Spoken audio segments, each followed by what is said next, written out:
no lo conocen tampoco, el ingeniero Madariaga es el jefe de trabajo práctico de esta cátedra de economía, y con él ustedes van a trabajar un tema muy importante que es el proyecto. Solamente que hayamos perdido las dos primeras clases porque ayer aprovechamos para charlar algunos con los chicos de un tema que para nosotros es importante y seguramente lo vamos a terminar de charlar el viernes cuando termine la clase del viernes, porque no podemos seguir perdiendo tiempo, porque la materia cuatrimestral tiene un programa bastante extenso y en muchos casos hay que andar rápido, y además hay cosas que nos detenemos un poquitito que tienen que ver con el desarrollo del proyecto. Yo soy el ingeniero Ramón Alberto Aranda, yo soy el profesor titular por concurso de la cátedra, y conmigo van a ver prácticamente todos los aspectos teóricos de la materia, y los prácticos lo van a ver con el ingeniero Madariaga, independientemente que en algunas consultas que ustedes puedan hacer, bueno, obviamente podré estar presente. Ustedes, cuando accedan al aula virtual, ahí tienen la planificación de la cátedra. Los chicos que estuvieron con nosotros ayer, bueno, le podrán comentar a ustedes, y hay fechas también muy específicas, desde cuándo son los parciales, cuándo hay que presentar la identificación y el desarrollo del proyecto, qué evaluamos en el proyecto, cómo lo evaluamos, cómo son las evaluaciones parciales, cómo son las evaluaciones finales. Y no me voy a detener mucho más en eso porque espero que lo lean, y en todo caso el viernes ustedes nos comentan, después de que termine la clase, todas las dudas que puedan tener respecto a la planificación de la materia y cómo evaluamos cada uno de los aspectos de la materia. Hay varios puntitos que quizás les llamen la atención, pero que están debidamente explicitados respecto a cómo nosotros evaluamos y cuáles pensamos que son los objetivos que hay que tener este año, tanto generales y específicos. Y hay algunos puntos que en todo caso cuando termine la clase nosotros le vamos a estar marcando. Así que les pido simplemente que accedan, que lo lean, y cuando lo lean nos hagan la pregunta que haga falta para poder sacarse la duda. Si hace falta, traigan ahí, tienen otro sitio. Sentate y vamos a acomodar el banco ahí.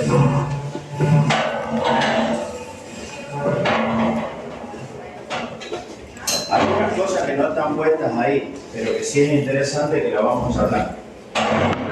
No tanto en la primera parte, que es microeconomía, pero en la segunda parte nosotros vemos macroeconomía, y hay muchos temas, algunos probablemente lo veamos en este primer pantallazo que ustedes van a tener respecto a lo que es la cátedra, en donde hay temas que son de opinión. Cuando nosotros le expliquemos qué es la economía es una ciencia, pero no es una ciencia exacta, es una ciencia social.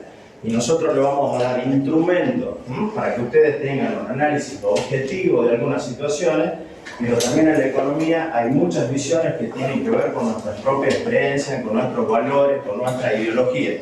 Y por lo tanto, acá en la cátedra está permitido todo tipo de opinión, simplemente solicitamos respeto, digamos, entre compañeros, sobre todo porque a veces se produce algún contrapunto que nos parece bueno, que nos parece saludable, pero que tenemos que aprender a debatir, a discutir con personas que opinan y creen cosas distintas a nosotros. Es parte del objetivo que tiene que tener siempre la universidad. La universidad debería darle a ustedes dos cosas que son muy difíciles de hacer. Una, un conocimiento básico para que ustedes puedan desarrollar su carrera profesional. Cuando decimos básicos son aquellas cosas que no cambian: física, química, material, matemáticas. Probablemente en el caso puntual de ustedes que son de sistema, estructuras de lenguaje, todo aquello que no va a cambiar, pero que sí va a ir actualizándose permanentemente. Eso en primer lugar. Y en segundo, o también en primer lugar, es pensamiento crítico. Algo que cuesta mucho, porque entre otras cosas, y nosotros lo vemos permanentemente, es que uno dice, ¿qué vamos a opinar de tal cosa? Y bueno, y todo el mundo se esconde, mira para atrás. Yo siempre digo lo mismo. Si ustedes quieren tener éxito en su carrera profesional, con armas nobles hay que hacerse notar. Pasando desapercibido uno no llega a ningún lado. Opinando es probable que también tenga fracasos y probablemente tenga hasta algún atraso en la carrera profesional. Pero pasando desapercibido yo les puedo asegurar que no hay ningún tipo de posibilidad que ustedes tengan el éxito que ustedes quieren tener en su carrera o en cualquier emprendimiento. Y eso se empieza aprendiendo acá. Cuando uno les pide que pasen por alguna cosa, nadie les pide que sepan, pero sí que participen y que también tengan una opinión crítica.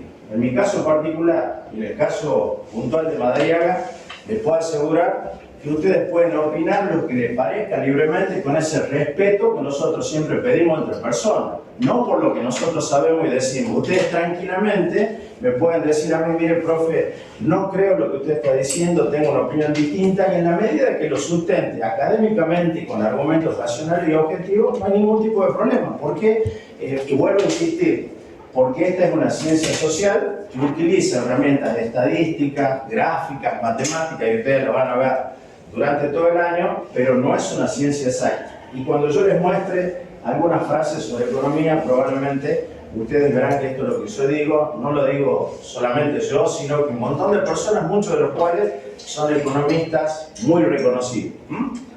Así que bueno, no sé si antes de arrancar ustedes tienen alguna duda o alguna cosa que quieran plantearnos con el profe, y si no, arrancamos con esta primera clase, recordándole que toda la planificación ustedes la van a tener disponible, y también diciendo un avisito que quiero que lo sepan ahora. La semana del 5 al 9 hay examen. Hay una mesa en septiembre. Va a haber clase igual. Yo doy exámenes a la tarde y el día 5 a las 19 horas yo voy a tener clase con ustedes, igual que ese lunes y viernes, porque lamentablemente tenemos que tratar de recuperar las clases que no pudimos tener por algo que no es responsabilidad de ustedes ni nuestra. Nosotros estábamos convencidos que el horario que regía era el mismo que estaba vigente en la cátedra, que eran los jueves y los viernes. Y bueno, nos encontramos con que hubo un cambio de horario y ustedes están inscritos los lunes y los viernes. Y nosotros vamos a respetar ese horario, pero bueno, yo me enteré ayer cuando vine a lo que era la primera clase. Así que ese va a ser el horario, no va a haber dificultad en ese sentido. Pero recuerden también eso de que va a haber clase en esa semana en donde hay examen. Otra cosita más, que lo dije ayer.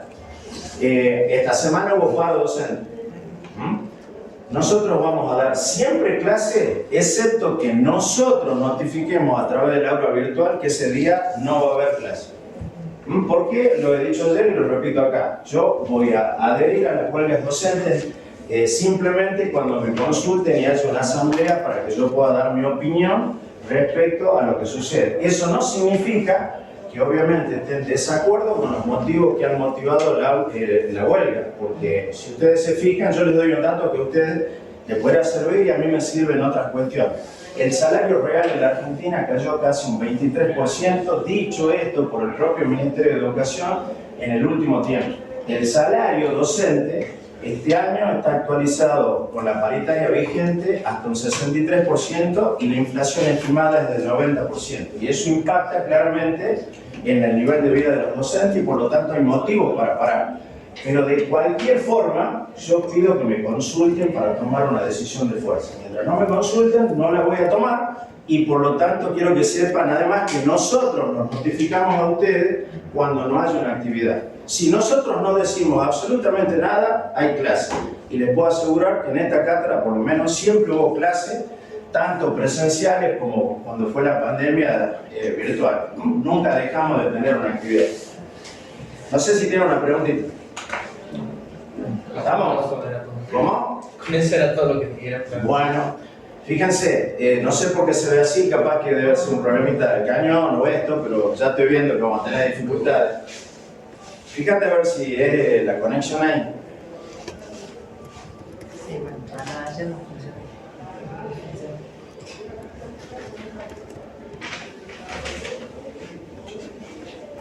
No.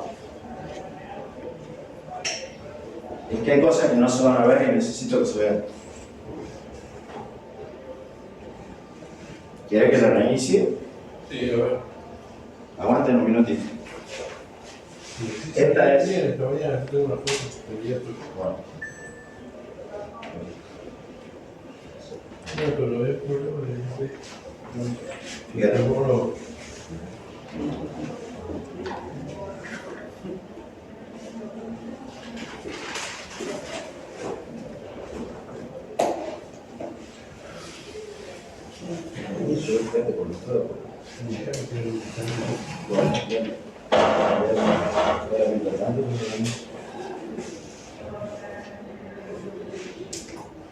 Pasa que tengo esta maquinita, pero di clase en esta, que es una máquina vieja, pero es la única que admite esos que son VGA, no sé cómo se llaman los cables, pero cualquier máquina nueva ya viene con otro tipo de cable.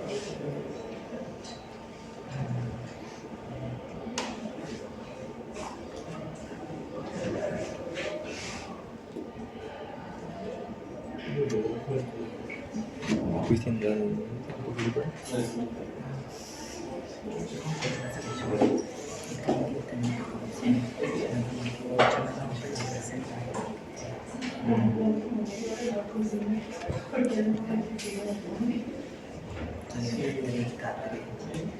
Ahorita has presentado y en el CCK salís en el 3K4.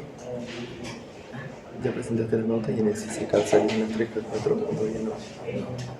¿Todavía no? Ahí está. Ahí está. Ahí se lo da. Y bueno, yo sería también presentado para inscribir. Porque no hay nada. Y supuestamente ya lo que tengo economía 3x4.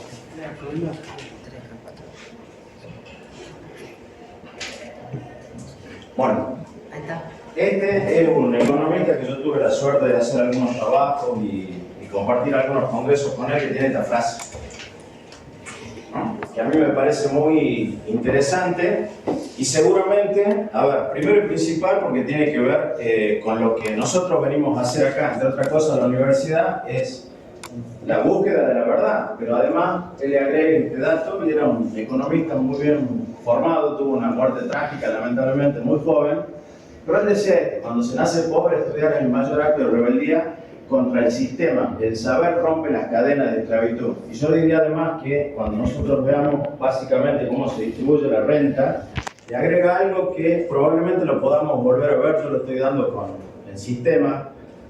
Cuando ustedes analizan producción, la producción es, digamos, el resultado de una función de dos variables independientes que se llama Markov, dupla Markov.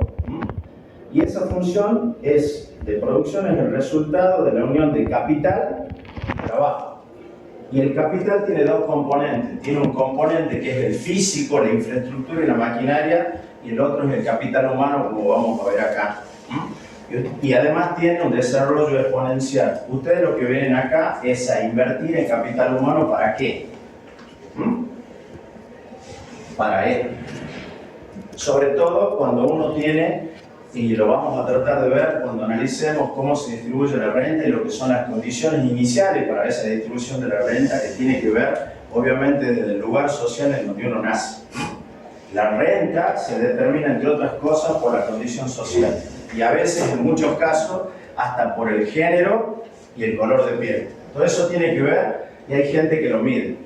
Pero me parece importante que arranquemos la primera clase sabiendo que ustedes vienen acá, en la búsqueda de la verdad, a ser libres, y que esa búsqueda en una materia como esta, que tiene muchos componentes de carácter político, social, cultural, histórico, y vamos a dar algunos ejemplos, requiere muchísima objetividad, pero que ustedes tengan toda claridad de por qué vienen a estudiar a la universidad. Fíjense, en esta clase que vamos a hacer, adquirir algunas nociones básicas de lo que es la economía y los problemas que se tratan, comprender los fundamentos del enfoque económico, es decir, qué es la economía, para qué la estudiamos, qué problemas resuelven, que conozcamos qué son los factores productivos y las características de cada uno de ellos, entender el concepto de producción y conozcan las limitaciones que impiden a la sociedad producir y consumir todo lo que desearía. Ustedes van a encontrar seguramente muchas leyendas que dicen donde hay una necesidad nace un derecho. Es una gran discusión. Porque necesidades tenemos todos, no solamente de carácter material, y lo vamos a ver en la próxima clase, sino muchas veces necesidades de carácter subjetivo. La propaganda tiene un gran efecto sobre eso. La necesidad no necesariamente es algo objetivo, es la percepción de que me falta algo, y yo puedo percibir que me faltan muchas cosas. Por lo tanto, es toda una gran discusión si donde nace una necesidad debe haber un derecho. Hay muchas necesidades que no necesariamente deberían ser satisfechas, sobre todo porque hay algunas que son prioritarias. Fíjense, distinguir entre los principales sistemas de asignación del recurso. Cuando dice la autoridad, es la economía planificada, muchas veces lo que se dio a entender como centralizada o de carácter comunista. El mercado y mixto, vamos a tratar de darle algunos ejemplos donde efectivamente todavía pudiera haber algún ejemplo de lo que es la autoridad, y en la Argentina obviamente el sistema es de economía mixta. Relacionar el problema económico con la escasez. Si no hubiera escasez no tiene sentido el uso de la existencia de la ciencia económica, porque hay escasez de recursos, tenemos que tomar decisiones para que con los pocos factores que tenemos resolver cuáles son nuestras principales necesidades. Pero si no hubiera escasez, no tendría ningún sentido que hubiera una ciencia económica. Identificar los mecanismos que responden al qué, al cómo y para quién producir, que son las respuestas que tiene que dar la economía. Esto tiene mucho que ver con lo que ustedes estudian también como ingenieros en proyectos. Cuando ustedes estudian cualquier proyecto, la primera pregunta es ¿qué? La segunda respuesta, o en realidad sería ¿para qué, qué, cómo y con qué? ¿Cuáles son los elementos con que ustedes van a resolver cualquier tipo de proyecto? Y sobre todo que conozcamos cuál es el rol del Estado en la economía mixta, que obviamente es una mezcla de mercado y de Estado. Hay una frase que usan los socialdemócratas suecos que está discutiéndose mucho en estos días, llamándose permanentemente, digamos, tomándola, que dice cuánto mercado sea posible y cuánto Estado sea necesario. Probablemente sea el ideal de muchos acá en la Argentina. ¿Pueden leer esta frase? Léela. El vocablo economía deriva de la conjunción de dos vocablos griegos. Oikos, que significa casa en el sentido de la actividad familiar, y nomos, el verbo neimen, que significa arreglar, administrar y manejar.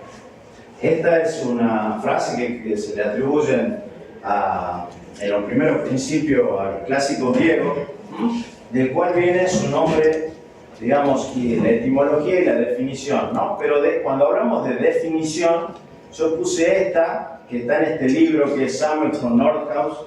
Es un libro del año 87-88, pero hay innumerables definiciones de lo que es economía. Yo en todo caso voy a tratar de fundamentar de por qué me parece la que a mí me gusta, no necesariamente la que ustedes tienen que utilizar. Esta es la que a mí me parece más adecuada, pero es una opinión. Ustedes pueden encontrar en la bibliografía una enorme cantidad de definiciones de economía. ¿Podés leerla? ¿Puedes leer? Sí, fuerte, ¿verdad? Te escucho. Economía es el estudio de la forma en que decidimos utilizar los recursos productivos escasos que tienen usos alternativos para producir diversos bienes y distribuirlos para su consumo presente o futuro entre las diferentes personas y grupos de la sociedad. Acá me parece a mí que está bastante sintetizado cuál es el objetivo de la economía. Entre otras cosas, fíjense, habla de recursos productivos escasos y de la forma en que decidimos utilizarlos. Por lo tanto, buena parte de lo que es la economía tiene que ver con lo que sería la teoría de la decisión. Y uno de los puntos que nosotros vemos es básicamente para tomar esas decisiones utilizamos el concepto de costo de oportunidad, que es el costo más exacto que existe, digamos, para poder tomar una decisión. Porque no solamente vemos lo que sería el costo, digamos, en términos monetarios, sino también el costo de oportunidad que yo podría estar perdiendo de ganar, o qué es lo que podría generar si yo estoy utilizando esos recursos para cualquier otro tipo de opción. Por eso nosotros le pedimos también en los proyectos que no sea, cuando ustedes van a identificar, una sola idea, sino que haya un proyecto A, un proyecto B y un proyecto C, que miren las alternativas y elijan uno de esos proyectos. Por eso a veces cuesta un poquito que ustedes puedan identificar claramente cuál es el proyecto que van a trabajar durante el año. Y fíjense, para producir los diversos bienes y distribuirlos para su consumo. La economía tiene mucho que ver también con la distribución y tiene muchas herramientas que nosotros vamos a tratar de verlo que sea rápidamente en la clase de hoy. Y acá cuando habla de ese consumo presente o futuro, porque entre otras cosas, por ejemplo, y siempre lo decimos en esta clase, ¿qué significa ahorrar? ¿Qué significa ahorrar? ¿Y por qué afecta tanto la inflación en ese concepto que en muchos casos es básico para que una economía en un sistema más mixto, pero con predominancia del mercado como es la Argentina, pueda, digamos, funcionar adecuadamente. ¿Qué opinan ustedes? Porque la plata no fluye. ¿Cómo? Porque la plata no Al fluye. contrario, fluye más que nunca. Pero cuando- velocidad de circulación del dinero cuando hay inflación No, digo al momento de ahorrarla. Cuando ahorras, la plata no fluye, influye directamente en la no economía. fluye o qué. Pierde valor. Pierde valor. Lamentablemente acá. Se supone que cuando yo ahorro, lo que estoy haciendo es posponer consumo presente para tener mayores niveles de consumo en el futuro. Es decir, yo pretendo que lo que yo ahorro me otorgue determinado tipo de renta que me permita no solamente mantener el valor del dinero, sino tener mayores niveles de renta en el futuro. Cuando hay estos niveles de inflación, no solamente que no tengo mayores niveles de renta, sino que en muchos casos es probable que tampoco tenga mayores niveles de consumo. Entonces la gente no ahorra. Una de las cosas, cuando vos me decías fluir, hoy la gente no quiere tener dinero en el bolsillo. El dinero que tiene lo gasta. Eso aumenta, lo que yo te digo, la velocidad de circulación del dinero. Aumentan las transacciones, en muchos casos, ¿eso qué hace? Hace un aumento de la demanda que no puede ser satisfecha por la oferta y a la vez eso hace que los precios aumenten y mucho más cuando nosotros tenemos una emisión monetaria que está muy por encima de ¿qué? De los niveles de producción que tiene la Argentina. Cuando vos decís fluir, el dinero tiene que acompañar los niveles de crecimiento. Cuando el PBI no crece y yo emito, obviamente hay mucho más dinero disponible que los bienes que se producen y por lo tanto, lógicamente, va a haber una inflación. La gente lo percibe rápidamente. El dinero también es una mercancía. Es más, hay dinero, y lo vamos a ver cuando veamos qué es el dinero. Hay lo que se denomina dinero mercancía, que son el oro, la plata, por ejemplo, que tienen un valor en sí mismo, no por el que nosotros le quisiéramos dar.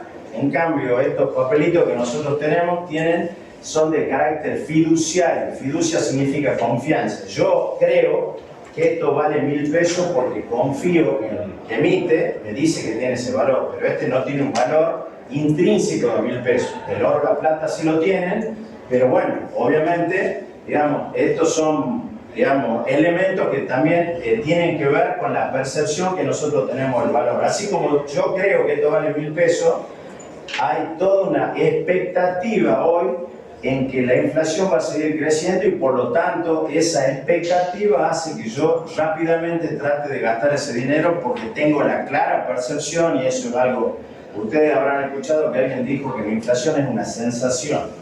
No, la inflación se mide y entre otras cosas la mide el INDEC y ustedes miran todos los meses y van a ver cuánto ha sido la variación de todos los precios de la economía y por lo tanto no es una sensación, es algo objetivo y por lo tanto la gente va a tratar de gastar.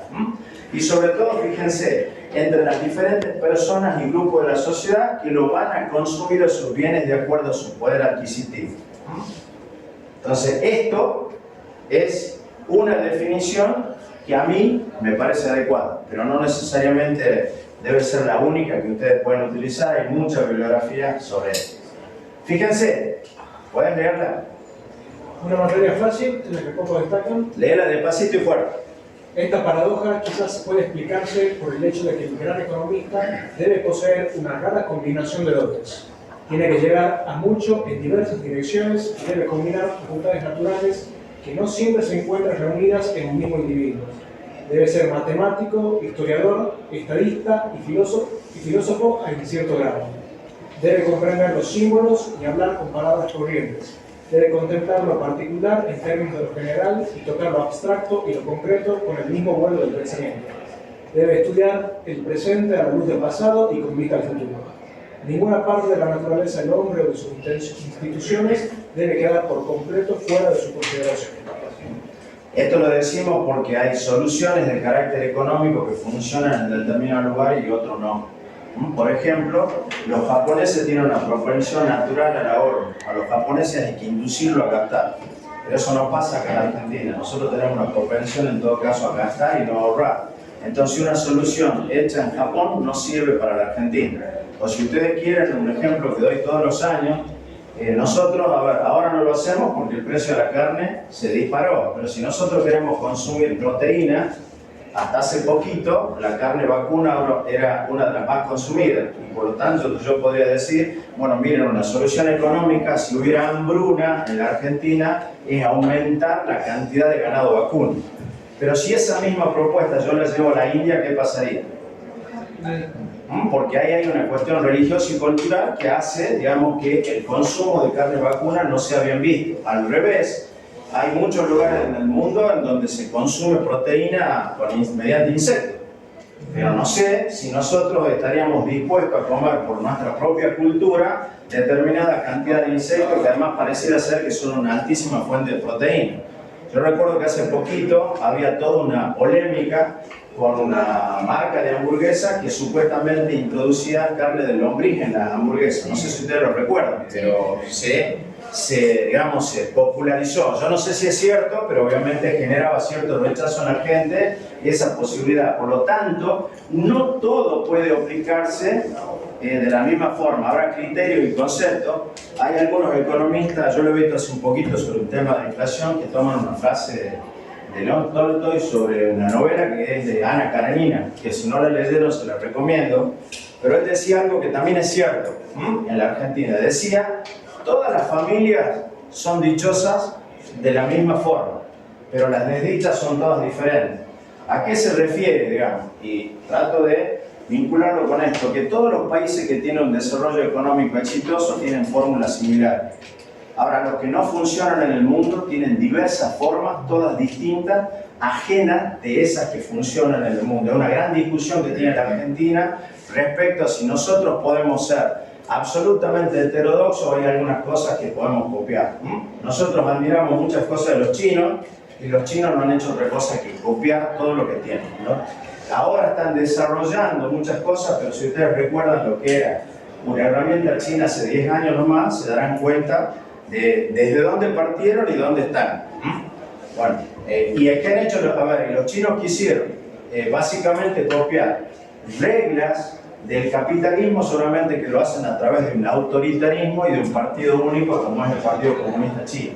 Pero, digamos, funcionan con reglas, digamos, absolutamente capitalistas, a ver, con cierto tipo de diferencia. Hay algunos documentales que ustedes pueden ver en Netflix, cómo funcionan, por ejemplo, los sindicatos chinos.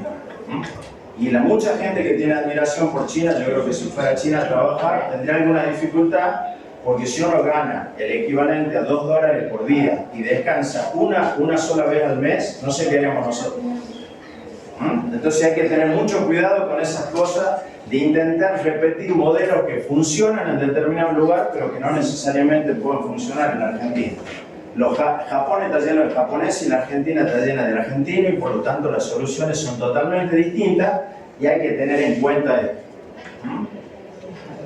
Hay que tener en cuenta esto, ¿cierto? Que hay soluciones que en determinados momentos pueden funcionar, pero que acá en la Argentina lamentablemente no funcionaría.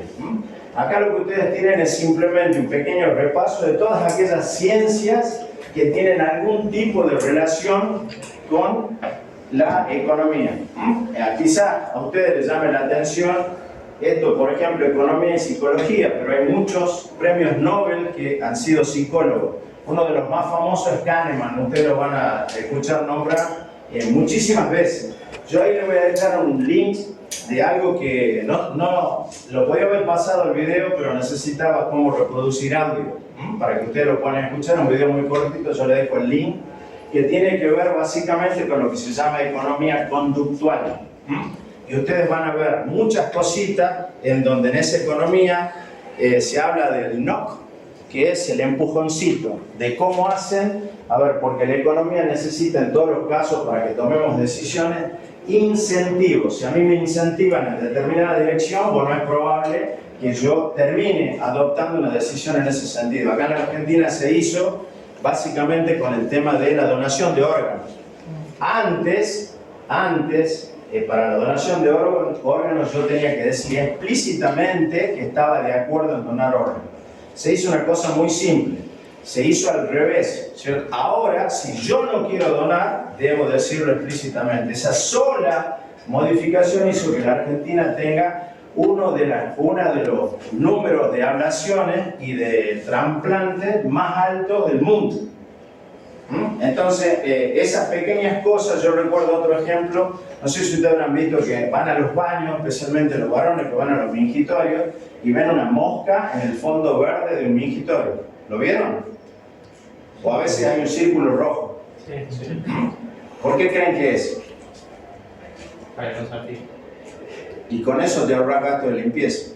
Aunque parece una locura, pareciera ser que tiene una tendencia a centrarse en eso y por lo tanto no ensucia la vuelta y eso hace que la empresa gaste menos en esos gastos de limpieza. Bueno, como eso, la ciudad de Buenos Aires tiene una dirección de economía conductual y el primero que empezó con eso a nivel estatal fue Obama cuando fue presidente de Estados Unidos. Pero hay muchas decisiones que tienen que ver con la cuestión psicológica, obviamente economía y administración vinculado con el tema del marketing, economía y derecho, porque el sistema capitalista funciona con lo que se llama un marco legal determinado, ¿cierto? O sea, si no hay certidumbre jurídica, nadie toma decisiones económicas. Si a mí me van a cambiar el marco legal permanentemente, no voy a hacer inversión. ¿Por qué? Porque, bueno, obviamente, él cuando le explica, creo, un ejemplo en el tema del proyecto, le va a mostrar cómo una ley fue cambiada en el transcurso del proyecto. Entonces, esa ley permitía subsidiar determinados tipos de inversiones, particularmente con el biodiesel, y luego la ley simplemente fue derogada o se suspendió o se acabó el tiempo, digamos, de aplicación de la ley. Por lo tanto, ese proyecto con la ley era viable, sin la ley era inviable. Entonces uno tiene que tener siempre en cuenta la norma legal y la certidumbre jurídica de la decisión que yo voy a tomar. Eso tiene que ver sobre todo con eso que se denomina superestructura, donde yo tomo la decisión de inversión o de hacer un proyecto. Porque cuando yo hago un proyecto, lo hago en cierta estructura legal, cultural, normativa. Si ustedes van a... yo estuve el jueves cerquita de San Vicente, y ahí hay un municipio que es de Almirante Brown. Y el municipio de Almirante Brown tiene un cartel enorme que dice: invertí en este lugar, no pagás impuestos por 5 años. A lo mejor yo tomo la decisión de invertir, y si viene otro intendente y a los 2 años me dice...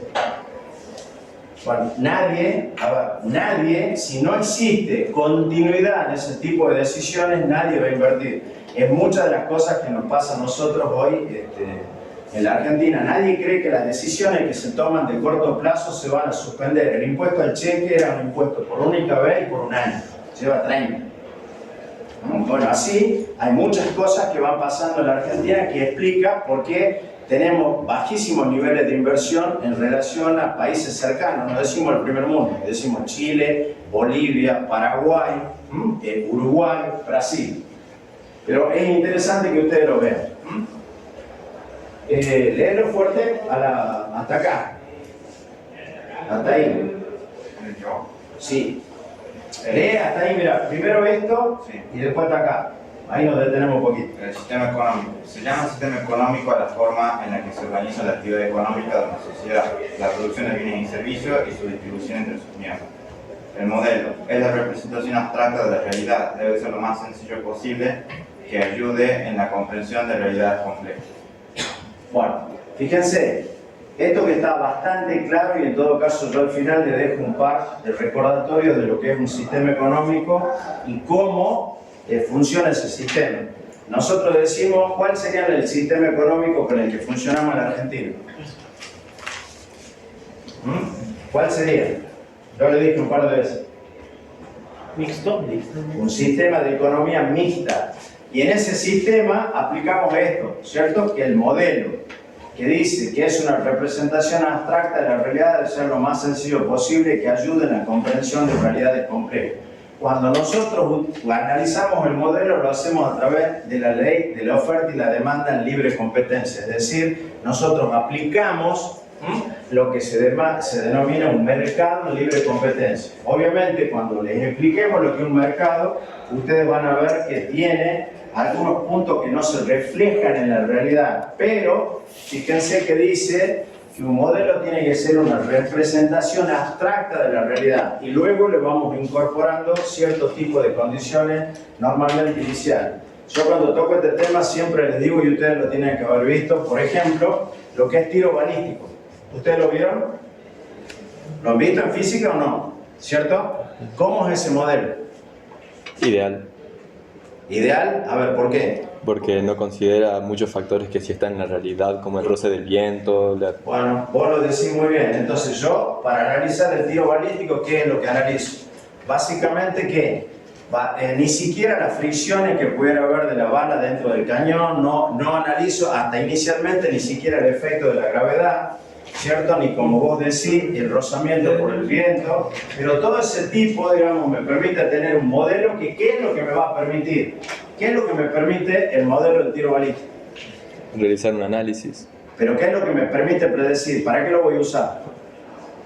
para predecir el comportamiento de... Para predecir el lugar del impacto, ¿cierto? Entonces, fíjense, tiene que ver, debe ser lo más sencillo posible y que ayude en la comprensión de la realidad compleja, pero además me tiene que permitir poder predecir determinado tipo de resultados. Por lo tanto, cuando nosotros hacemos el análisis de un modelo económico, lo hacemos analizando distintas variables, permitiéndonos tener elementos para predecir lo que entendemos que va a suceder. Obviamente, cuando ustedes vean una frase de muchos economistas, se van a dar cuenta que muchas de esas predicciones en muchos casos han sido erradas. O también hay muchos economistas que por intereses personales y propios, y hay un montón de elementos, han tomado algún tipo de decisiones que inclusive estaban absolutamente alejadas del propio análisis objetivo de la realidad. Inclusive hay economistas que hay un caso puntual y concreto que creo que es Finlandia, que prácticamente quebró todo su sistema bancario, siguiendo los preceptos de economistas famosos de Estados Unidos. Y esos mismos economistas eliminan de su currículum el asesoramiento que le hicieron al gobierno de Finlandia, porque obviamente no quieren, digamos, que se sepa que han asesorado en algo que fracasó, pero que además hicieron lo que no aconsejaban en su propio país. Entonces ustedes tienen que entender que muchas veces los economistas también inducen a tomar determinado tipo de decisiones en su propio interés. ¿Cómo se llama este tipo que iba a comprar Twitter? Elon Musk. ¿Por qué le están haciendo un juicio? Porque dijo que lo iba a comprar y después así subieron las acciones, después terminaron bajando porque dijo que no lo compraba. ¿Y quién me permitiría a mí saber con realidad si efectivamente en ese momento que él dijo lo que dijo que lo iba a comprar, no había algunas personas que 10 días después vendían acciones que habían subido de precio? O te puedo decir otra vez, o qué pasó cuando dijo que no lo voy a comprar, entonces las acciones bajan y hubo un montón de tipos que compraron acciones que luego saben que van a subir.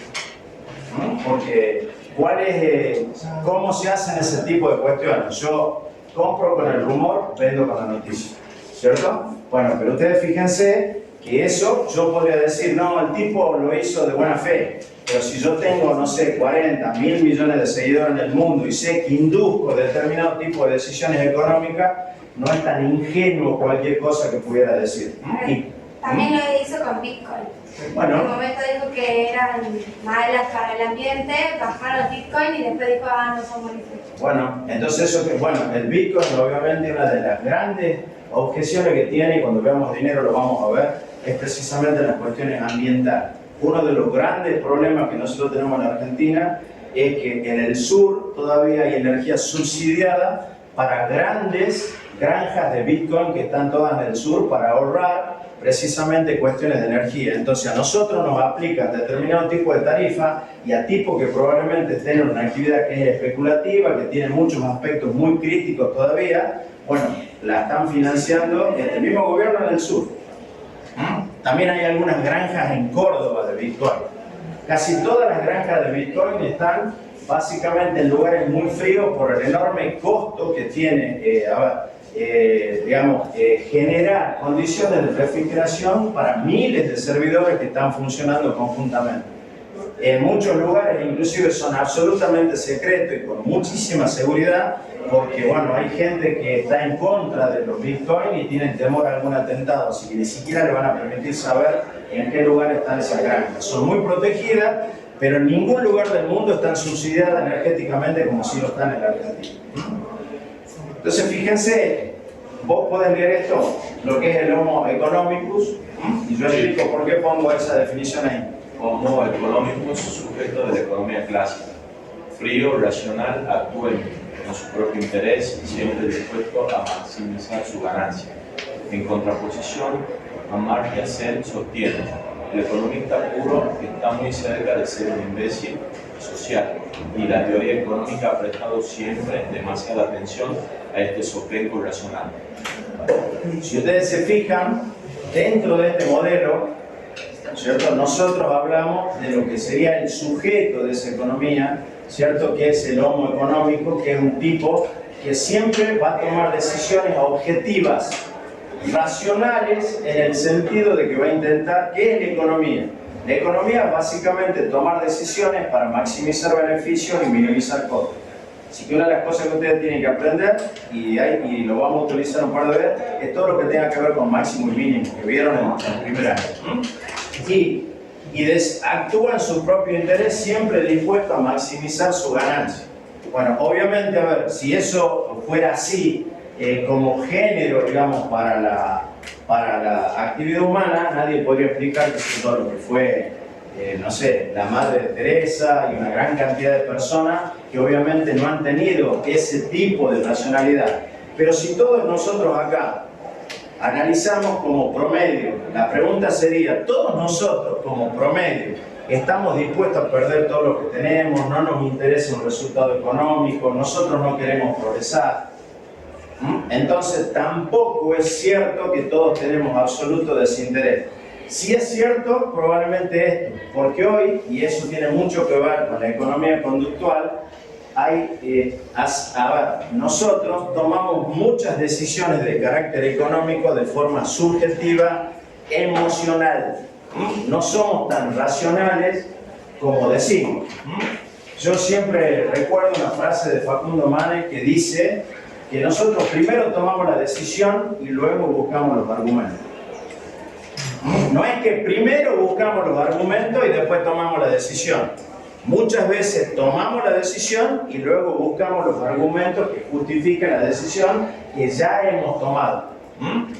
Y eso, a ver, hay muchos ejemplos de esto. Y no sé si lo podemos dar, probablemente lo podamos subir al link para que ustedes lo vean, pero pasa cuando ustedes van al supermercado. ¿Cuántas cosas compramos que supuestamente no necesitamos o que no pensamos en el momento que hicimos el análisis racional de lo que vamos a comprar? O al revés, ir al supermercado con hambre, ¿qué significa? Vas a ¿Qué comprar significa? comida. ¿Cómo? No sabes qué comprar. O que compras un montón de cosas, pero inducido por una necesidad básica, digamos. A ver, por eso compras chocolate, por eso compras un montón de cosas. A ver, ¿por qué te crees que el tipo, cuando vos vas saliendo de la caja, en la caja están los chocolates, está la cerveza, están las papas fritas? Porque ellos saben que tu conducta no es racional y que con cualquier tipo de incentivo vos vas a gastar más de lo que tenés gastado. Entonces, fíjense, ahí hay muchos elementos para esto. Acá no se ve muy bien, pero ustedes lo van a ver bien cuando puedan entrar a la presentación. Y acá está un pequeño videíto de 3 minutos sobre economía conductual y cómo lograr algún tipo de incentivo. Para tener en cuenta simplemente de lo que vamos a ver durante el año, ¿cierto? La comprensión de los problemas económicos no necesita conocimientos especiales de matemáticas. Obviamente que es así, pero sí necesitan tener alguna comprensión de elementos gráficos y obviamente alguna comprensión de análisis matemático 1 y 2. Básicamente, sobre todo con programas costo y producción. Esto tenganlo bien en cuenta. Los economistas en muchos casos fallan en sus pronósticos. Yo no soy abogado, pero me tocó trabajar muchísimas veces con cuestiones de carácter legal. Y cuando un abogado hace determinado tipo de asesoramiento legal, y es comprensible y es claro, te pueden poner 10 volúmenes y vuelvo a entender. Cuando no quieren que sepas por qué van a tomar o van a fundamentar la decisión que van a tomar, te ponen 2 hojas y no la entendés. Muchas veces pasa lo mismo con los economistas. Utilizan una jerga simplemente porque a lo mejor no te quieren decir efectivamente lo que va a pasar. A ver, en este momento estamos pasando un momento económico en donde está aumentándose el gasto o tenemos ajuste económico. Ajuste. ¿Cómo? Ajuste. Ajuste. Primero que hay muchas partidas del presupuesto que ya han sido sacadas digamos, han sido eliminadas para cumplir con el ajuste comprometido con el Fondo Monetario. Pero el peor ajuste es la inflación. Y si no, pregúntenle a los jubilados que están atados ¿a qué? A sueldos que se actualizan marzo y septiembre. Entonces, a ver, después te hablan del subsidio, te hablan del plan, pero obviamente estamos en una etapa de un enorme ajuste. Ahora, ¿ustedes escucharon hablar la palabra ajuste en algún funcionario del gobierno nacional? Pero ustedes tienen que mirar simplemente los datos, ver cómo se actualizan los salarios, ver qué es lo que paga el Estado, qué es lo que se gasta.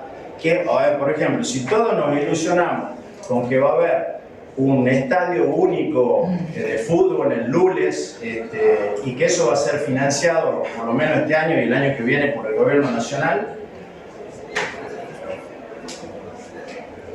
realmente esas son cosas. ¿Y por qué muchas veces lo decimos? Bueno, lo decimos simplemente porque ustedes, como hay otras cosas que tiene que tener esta materia, es intentar darle ese pensamiento crítico, porque ustedes, además de ser estudiantes universitarios, son ciudadanos, ¿no? Y por lo tanto tienen que tener elementos para analizar críticamente lo que sucede. Y además otra cosa que vamos a insistir mucho, que lo hablamos ayer con los pocos chicos que estaban, es que ustedes y nosotros estamos obligados a explicitar claramente cuáles son las fuentes que usamos para sustentar algún argumento. ¿Por qué? Porque bueno, muchas veces es necesario saber desde dónde se habla, para tener alguna idea de por qué se dice lo que se dice. Y por último, está claro que la economía puede explicarse sin demasiados tecnicismos. Fíjense, algunas frases que tienen que ver un poquito con esto de que los economistas fallan en su pronóstico, en muchos casos muy irónicas de economistas muy famosos. A ver, no sé, si vos la podés leer, léela despacito cada uno. La única función de la predicción económica es hacer que la astrología parezca algo más respetable. Definición de economista. Es un experto que mañana sabrá explicar por qué las cosas que predijo ayer no han sucedido hoy. La economía es extremadamente útil como una forma de empleo para los economistas. En el largo plazo, todos estaremos muertos. ¿Esto es por qué? Porque ustedes van a escuchar. A ver, no sé si ustedes probablemente no se acuerdan, pero recordarán una frase de Menem, presidente de la Argentina, que decía: estamos mal pero vamos bien. Y porque muchas veces te dicen esto que en el corto plazo, bueno, y en el mediano plazo significa restricciones, pero en el largo plazo, el problema es que en el largo plazo puede suceder esto. Y muchas veces en economía nosotros necesitamos que las soluciones sean ¿para quién? Para nosotros. Y en todo caso para las generaciones que vienen. Fíjese también que nosotros podemos obtener, por ejemplo, podría ser vaca muerta.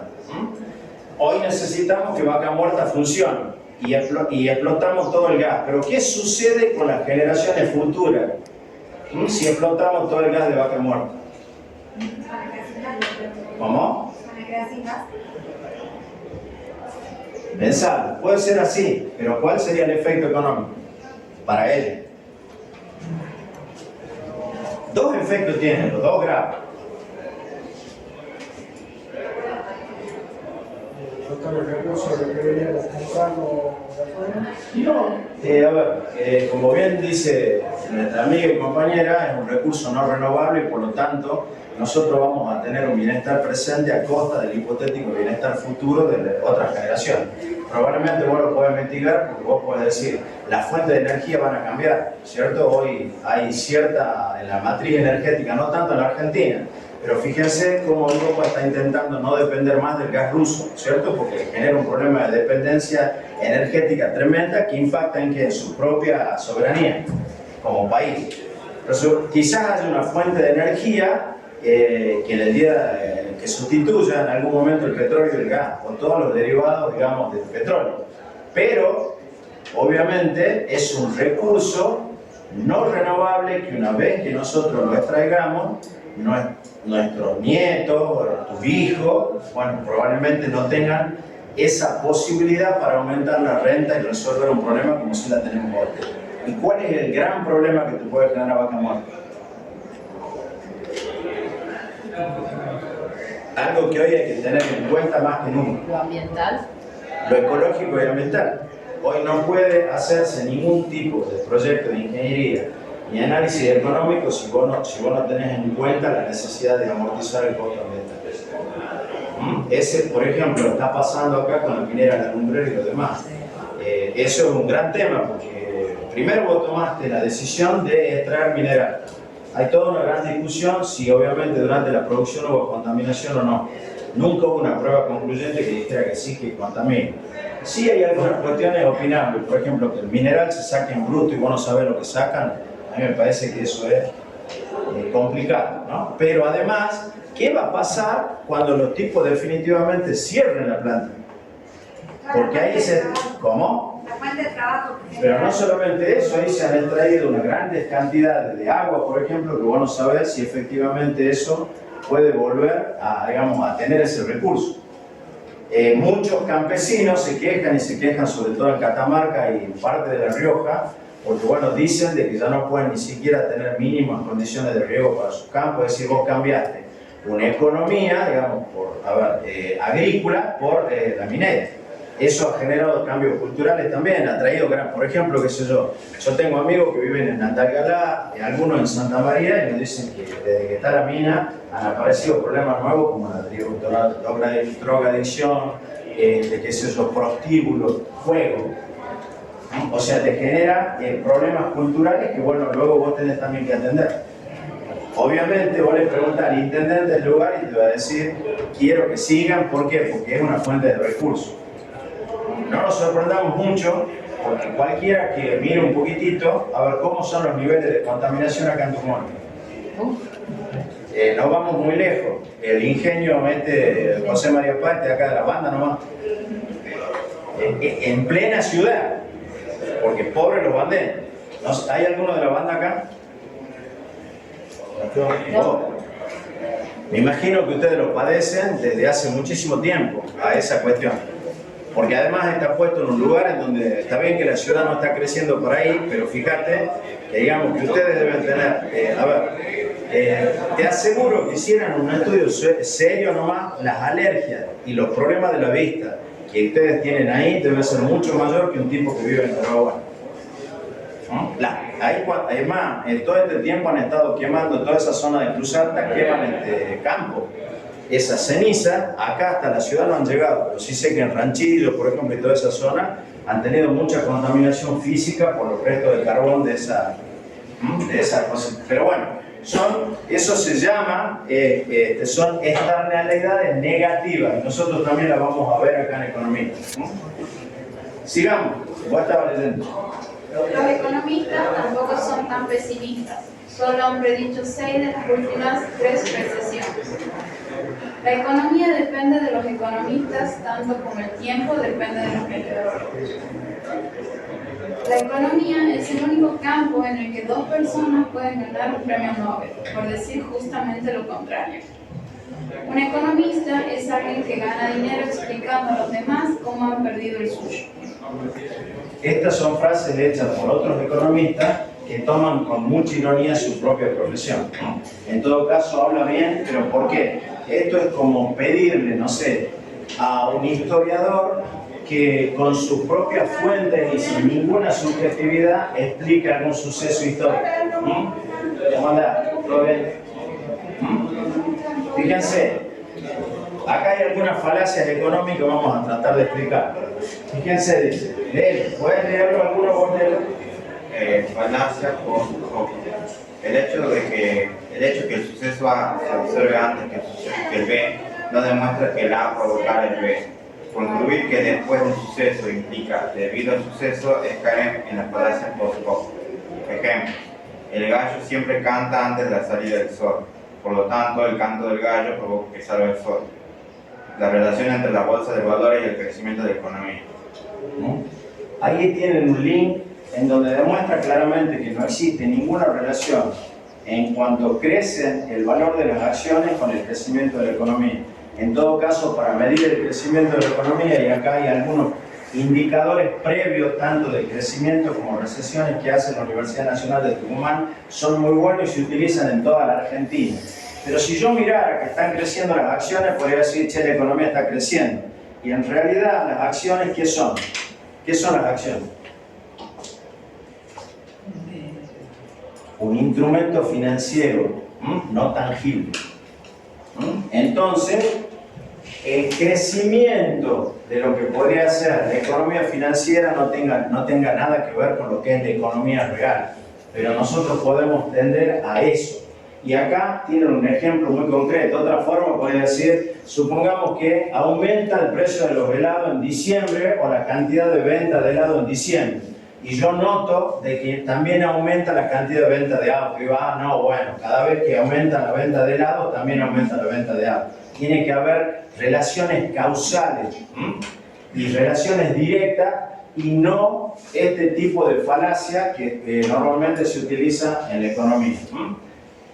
Fíjate, no sé, ¿podés leer esta de abajo? Asemeja la economía familiar a la de un país. Aufer es buena. ¿Qué pasaría si todos ahorramos? Si todos los agricultores trabajan arduamente y la naturaleza coopera en la producción de una abundante cosecha, sus ingresos totales probablemente disminuirán. Puede que a una empresa le convenga continuar funcionando aunque no consiga ni mucho menos cubrir sus costos totales. Fíjate, acá esto se explica de hay una forma muy gráfica de hacerlo, ¿cierto? ¿Qué es el agua? Un recurso. Está bien, pero ¿qué es? En estado. Un líquido, ¿cierto? Entonces yo digo, si el agua es un líquido, vendría a ser el todo. Entonces yo te tendría que decir, está compuesta ¿por qué el agua? Hidrógeno y oxígeno. ¿Y el hidrógeno y el oxígeno son líquidos? No. Entonces, ¿cómo es que dos gases dan un líquido? Bueno, pero yo podría llegar a esa conclusión de decir que el todo, ¿cierto?, me puede llevar a asemejar a la parte. Un líquido como el agua está compuesta de dos componentes gaseosos y eso se ve claramente en química.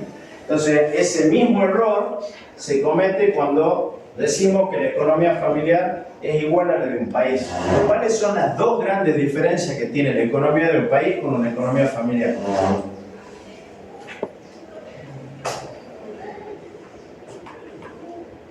¿Cuáles son?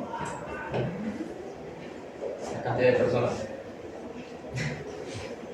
Las necesidades. ¿Ustedes recuerdan? No. ¿Ustedes recuerdan cuando hace un tiempito en el gobierno de Macri ese gobierno se ufanaba porque había podido colocar deuda 100 años? ¿Recuerdan eso? ¿Por qué se podía hacer eso? Porque supuestamente se cree que el país va a seguir existiendo en 100 años. Exactamente, no es finito. Eso mismo explica también, a ver, ¿por qué vos tenés empresas, digamos, que son, que tienen, ¿cómo te puedo decir? Una personalidad jurídica física y otra que son personalidad jurídica y nada más, ¿cierto? ¿Por qué? Porque vos pretendés que la empresa persista mucho más allá de sus ventas. Ahora, el país tiene esa primera gran diferencia con una familia. Las familias pueden ser finitas, se supone que un país no va a ser finito. Bueno, si ustedes, si ustedes miran algunos ejemplos cercanos, eso no se da. Se han resuelto algunas situaciones jurídicas y legales derivadas de eso, pero ustedes recuerdan lo que era Yugoslavia hasta los 90. ¿Y hoy qué hay? En Croacia, República Checa, no sé, los países bálticos, una serie, digamos, de países, ¿cierto? Pero bueno, pero básicamente uno podría decir, fíjense, ahí hay una diferencia central con una familia. ¿Y cuál es la otra diferencia? Enorme diferencia. La cantidad de recursos que manejan. Que un país puede emitir su propia moneda, ninguna familia puede hacerlo. Y por lo tanto tiene una herramienta económica que obviamente no tienen una familia. Por lo tanto, cuando yo digo, a ver, supongamos, yo tengo un problema de consumo, ahora, ¿cierto? Y una familia podría endeudarse ¿hasta qué límite? Hasta lo que deje el banco. ¿Cómo? Hasta lo que deje el banco. Y a ver, vos podés endeudarte hasta cierto punto en donde tus ingresos te permitan pagar la deuda. Luego vos quebrás y no podés ni pagar tus deudas y obviamente tu consumo se te acaba. En cambio, un país puede, teniendo, digamos, esa condición de no ser finito, endeudarse a plazos mucho más largos que una familia, pero además puede emitir para financiar en algún término razonable, digamos, y poder cumplir sus deudas. El problema con la emisión monetaria que tenemos ahora es que es irrazonable, es desenfrenada y en muchos casos descontrolada. Y eso genera los niveles de inflación, pero vos podrías emitir y, y emitiendo en términos razonables no te generaría los efectos desfavorables que tenés ahora. No es que no tenés que emitir, pero para acompañar un crecimiento. Y podés, y otra cosa que pasa mucho en nuestro país, nosotros invertimos en consumo, y vamos a tratar de ver el ejemplo como veamos frontera de posibilidad de producción. Y lo que nosotros tenemos que hacer es invertir en recursos productivos. Distinto es que yo me endeude, ¿cierto?, para crear una fábrica a que me endeude para pagar un viaje. Porque la fábrica me puede generar los recursos para pagar el crédito que yo obtuve, en cambio el consumo lo consumí y obviamente en economía uno tiene que ver siempre el flujo de fondos. Uno puede tener cierta cantidad de riqueza, pero si no tengo un flujo de fondos que vaya acompañando, esa riqueza se va gastando. Entonces, el flujo de fondos es importante en economía. Fíjense, ahorrar es bueno, pero ¿qué pasaría si todos ahorraran? ¿Qué pasaría? No hay consumo. No hay consumo y por lo tanto tampoco habría producción. No es bueno que todo el mundo ahorre. Algunos ahorran y eso permite que haya gente, que normalmente son los bancos, que puedan tomar ese ahorro y financiar a otros, cobrándose un costo por la intermediación, y esos otros son los que producen inversiones y producen.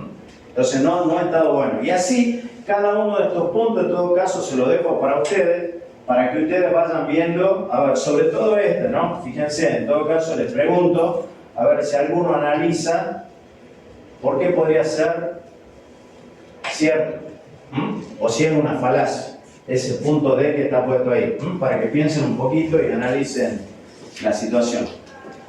Esto es simplemente información. Después yo les voy a mostrar básicamente cómo son todos los bienes, pero básicamente esta diferencia. Fíjense, bienes libres.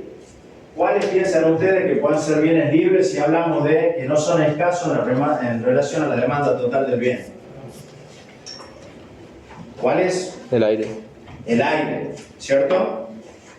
Todavía no nos cobran por respirar. Ustedes creen que hay una película que hoy trabaja Schwarzenegger en donde ya el aire se cobraba.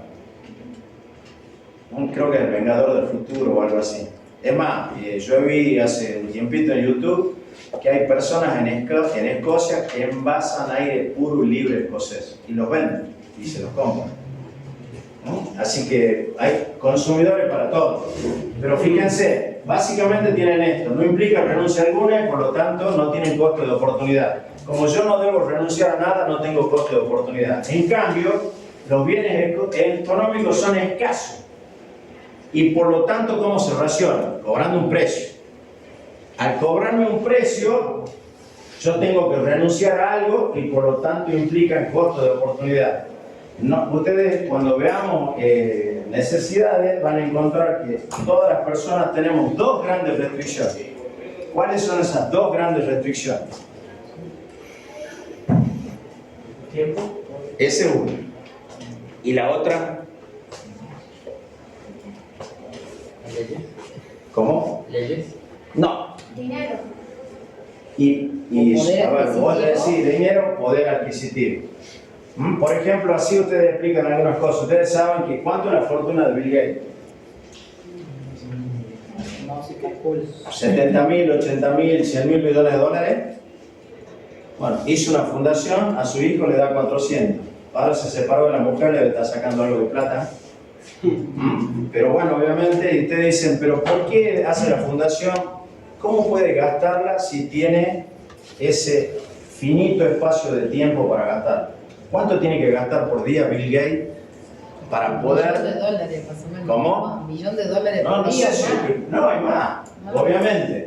Entonces tiene un límite de tiempo, eso implica muchas conductas. Ustedes dicen, a ver, ¿por qué esta estrella famosa tiene un personal trainer? Porque probablemente su actividad, medida en términos de relación tiempo-dinero, hace que le convenga pagarle a un tipo que vaya a su casa antes que ir a un gimnasio, porque esa pérdida de tiempo significa renunciar a mucho más dinero.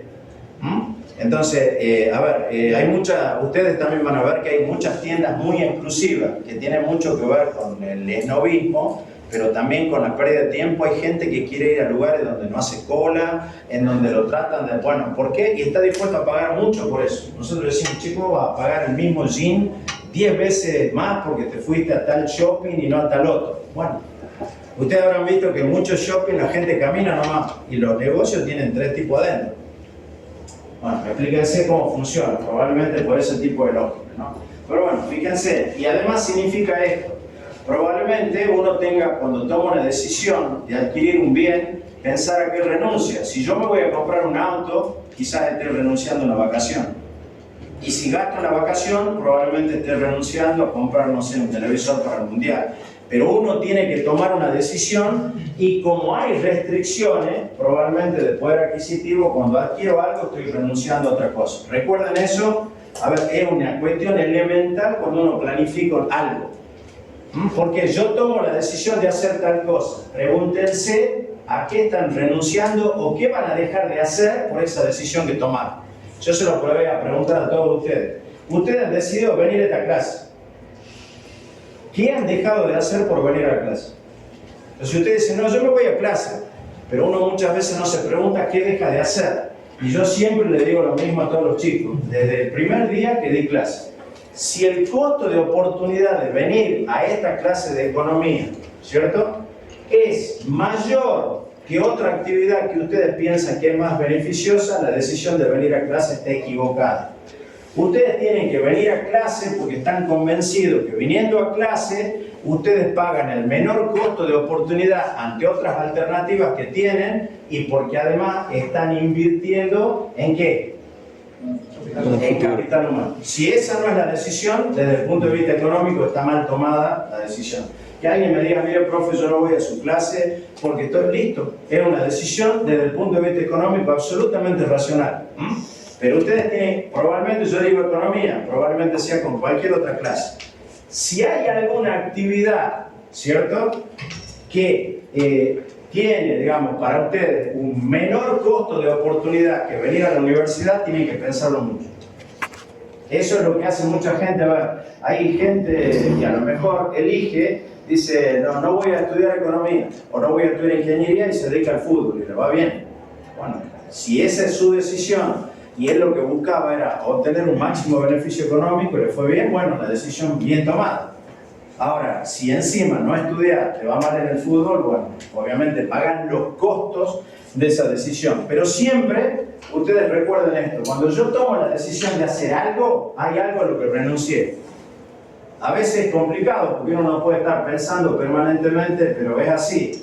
Ustedes dicen, me quedo a dormir la siesta. Che, ¿qué costo estoy pagando por quedarme a dormir la siesta?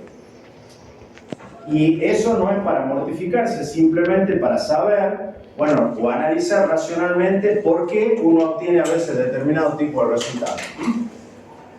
Acá están todos los tipos de bienes y sus características, ¿no? Si es por su función, si son de consumo, de inversión, por el grado de transformación, si son bienes intermedios, bienes finales, acceso a los bienes. Ahí tienen ustedes las distintas definiciones que nosotros tenemos de bienes para esto, de normales e inferiores, lo vamos a ver con mayor detalle cuando analicemos lo que es la ley de oferta y demanda. Los bienes normales son aquellos bienes que cuando aumenta mi renta, aumenta la demanda. Y los bienes inferiores son aquellos que cuando aumenta mi renta, su demanda disminuye. Parece contradictorio que aumente mi renta y que yo deje de consumir determinado bien. Pero se lo voy a dejar ahí para que lo veamos bien con la ley de oferta y demanda. Fíjense, esto creo que ustedes lo conocen, son factores o recursos, ¿cierto? Son factores productivos. Y acá está claro esto, mano de obra, que es simplemente la diferencia de lo que es capital humano, ¿cierto? Fíjense, mano de obra, el tiempo que las personas dedican a producir bienes y servicios. Pero el capital humano son las aptitudes y capacitación de los trabajadores. Son dos cosas totalmente distintas. Ustedes vienen a invertir en esto. Capital físico, ya saben bien lo que es, ¿cierto? Simplemente piensen en esta distinción. Recursos naturales, ya saben, tierra y normalmente insumos. Pero el capital es simplemente un bien que sirve para producir otros bienes.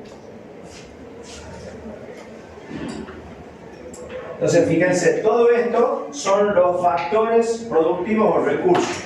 Esto es y nosotros ponemos como factor la iniciativa empresarial. ¿Por qué? Porque no todos tenemos la capacidad para ser emprendedores. Hay una palabrita muy de moda ahora que se llama resiliencia. Ustedes la habrán escuchado. Que es básicamente, a ver, los psicólogos le explican muy bien, es como que la resiliencia no solamente es soportar determinado tipo de embate desfavorable, sino además resolver cualquier tipo de trauma que pudiera haber tenido esa situación. No solamente es afrontarla y salir, sino además resolver el hipotético daño que esa situación le hubiera generado. Eso es ser resiliente. Porque a lo mejor yo afronto determinado tipo de situación, salgo de la situación, pero quedo con determinado tipo de trauma o de situaciones que me siguen afectando toda mi vida. La resiliencia es un poco más allá, es encontrar una sanación para ese problema. Bueno, esto requiere mucho de eso. ¿Cuánto creen ustedes que es la tasa de fracaso de los nuevos emprendedores? Más del 90%. Más del 90%. Y encontrar yo te diría esto, si esa es la tasa y yo soy un tipo medianamente informado y vamos a meter un proyecto y yo digo, vos vas a ser uno del 1 que la va a pegar o sos uno de los 9 que la va a agarrar. Por eso los jóvenes les cuesta emprender mucho más en la Argentina, que no hay redes de contención. ¿Por qué? Porque yo recuerdo hasta hace poquito estaba esa propaganda, creo que era de Galicia, en donde aparecía el suegro prestándole plata, creo. ¿Se acuerdan ustedes de eso? ¿Por qué creen que era esa propaganda?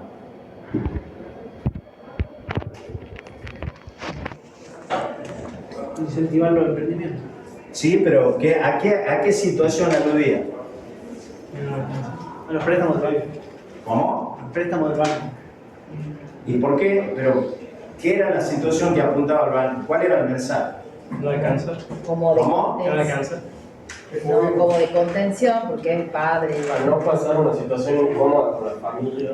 ¿Pero por qué pasás esa situación? Es cierto, vos lo pasás, pero ¿por qué lo pasás? ¿Por qué no devolvés? Porque la primera fuente de financiación en la Argentina es de los jóvenes de la familia. No debería ser así. Pero vos, ¿por qué le pedís plata a tu papá? Porque nadie más te Porque da. vos te vas... Exactamente. Porque el banco te pide cosas que vos no podés cumplir. Entonces el Banco Galicia aludía a que ellos te podían prestar y entonces vos evitabas esa situación, digamos, en ese caso puntual con tu suegro. ¿Cierto? Que obviamente pasa como todo. Y le debe pasar a ustedes, me pasa a mí con mis hijos. Yo puedo ser un papá muy bueno, pero viene tu hijo y te pide plata. Y instantáneamente voy a decir, ¿para qué? No sé si le pasa a ustedes la situación incómoda. Me pasaba a mí y ahora... A ver, por más que no quiera, ustedes se imaginan, ustedes vienen a pedirle a su papá, papá tiene que vender el auto porque yo tengo un negocio. ¿Qué te puede decir?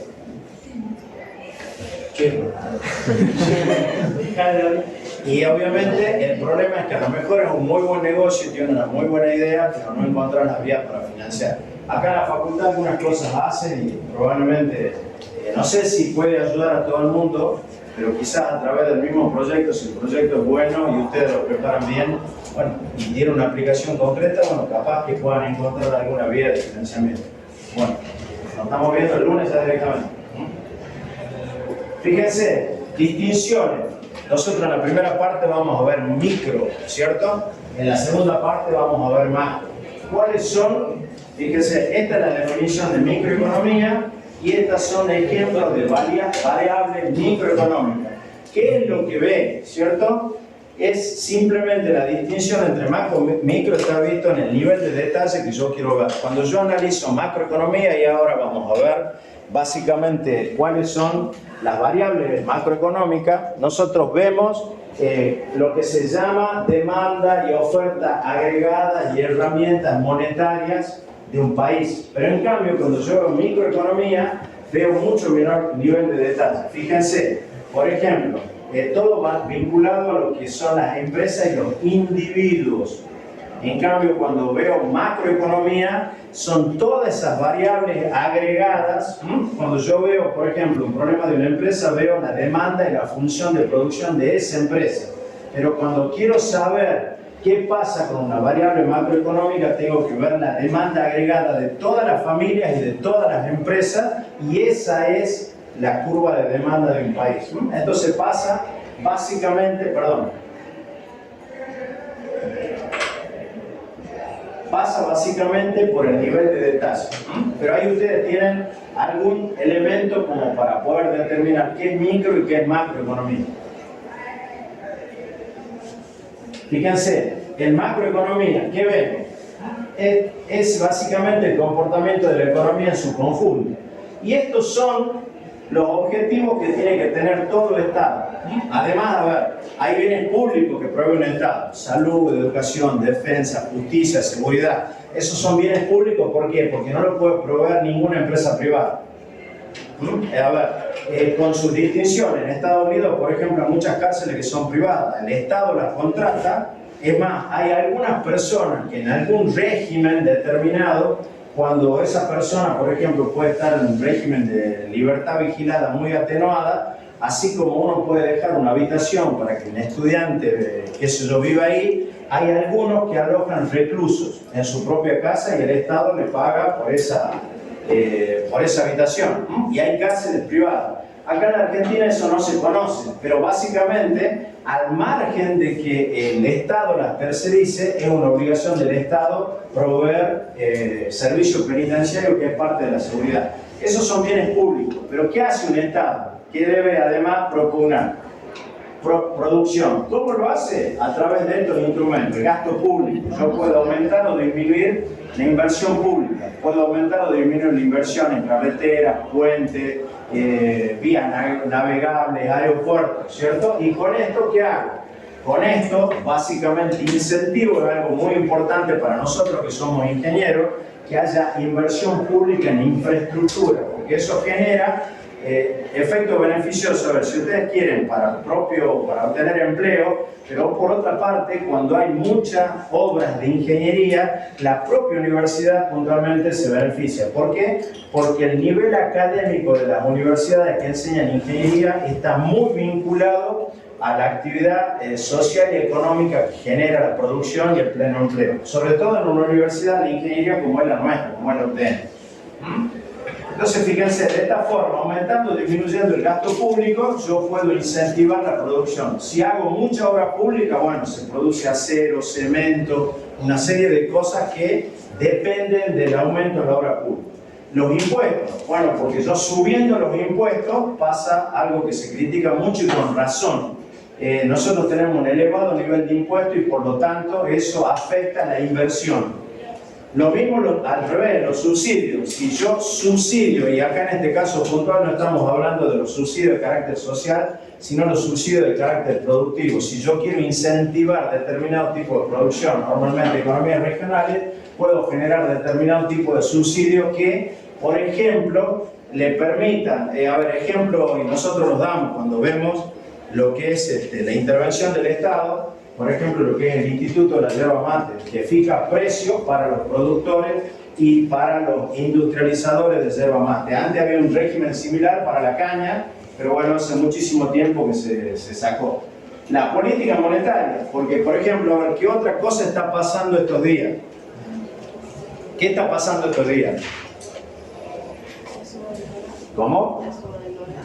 Sí, pero eso no... a ver, ahí podría ser en lo que tiene que ver con el tipo de cambio. La Argentina tiene un problema eterno de lo que se llama la restricción externa. Necesita gran cantidad de dólares. ¿Por qué? Porque nosotros tenemos la necesidad de obtener productos importados. Hubo ahora un aumento en la lista de lo que se llama licencias no automáticas. Es decir, que yo tengo que obtener una autorización especial para poder importar ese producto, ¿cierto? Algo que probablemente deberían haber hecho hace un tiempo, por los problemas de dólares que tenían. Por ejemplo, whisky importado, ese tipo de productos que se consideran, digamos, que son innecesarios. Pero ustedes habrán visto que a dólar oficial, y eso está claro, que eso este gobierno se han importado 200 y pico de yates, por ejemplo. O sea, este mismo gobierno que digamos, reniega y despotrica contra los agricultores, el mismo gobierno que permitió que muchas personas adquirieran yate al valor oficial.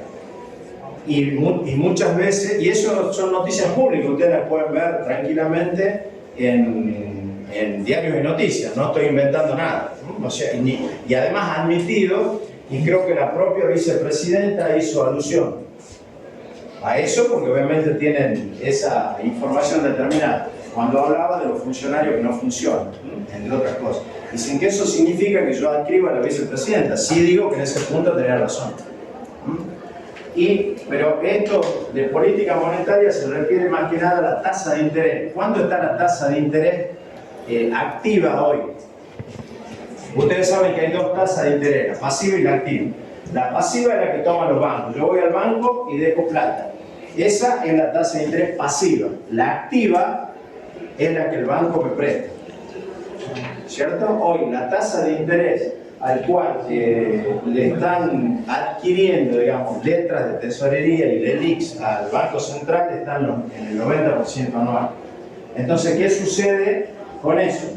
Sucede de que yo suscribo una LELIQ o una letra de tesorería a esas altísimas tasas de interés y por lo tanto seco la plaza.